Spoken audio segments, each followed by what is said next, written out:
This video caught our eye because we criticise the police a lot, don't we, for not actually solving crimes. Well, two thieves tried to rob a West London optician's. Watch this.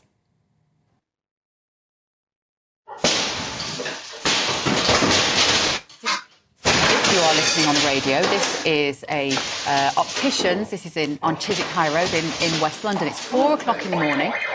There are two men have broken in. They've got balaclavas on, hoods, and they're emptying one cabinet into a plastic bag, into an orange plastic bag. The alarms clearly are going off, and the traffic is moving on the outside, on the main road. And then suddenly, 1, 2, 3, 4 plainclothes police officers arrive with tasers. Brilliant. They get them on the ground straight away. How many police officers are there? 1, 2, 3, 4, 5, 6, 7, possibly. Brilliant. And that is proper policing. It's what you want. Community action, because high streets are being battered not just by internet competition, but by shoplifting and thieving, and that is brilliant. And I think we criticise the police. What we think we criticise is the way they're directed, the priorities they're given by their chief constables. But that is policing in action, and well done them. Yeah.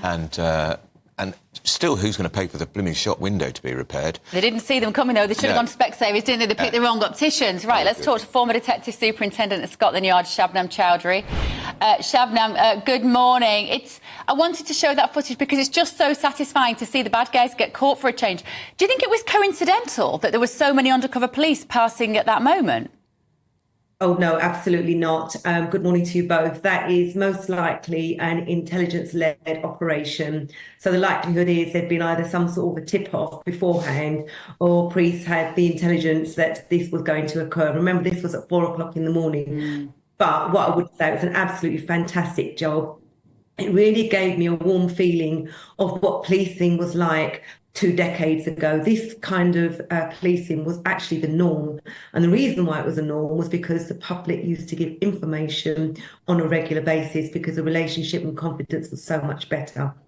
But an absolutely fantastic result there. Let's hope that these two get banged up very quickly and for a long period of time, because I suspect they've probably been involved in other jobs that may not be likely to be proven.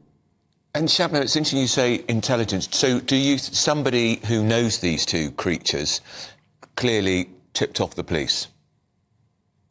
Yeah, I mean, it may have been an operation that had been ongoing for some time, because you don't get that many police officers, certainly not in plain clothes, rocking up at 4 o'clock in the morning. Most police officers are out in uniform on patrols in their regular areas. This turn up was very, very quick. So as they would say in the elite flying squad, they were already on the plot, so to speak. So they would have been scattered around in particular locations, waiting for them. This was something that was quite regular, that I, as a police officer, was involved in when I worked on the crime squad back in the day. We'd get information, we'd get intelligence. We knew there was going to be a burglary coming off at either a premises. I remember a laundrette that was going to get broken into. We plotted up all over the place, and bingo, we got the guys, and we were able to apprehend them.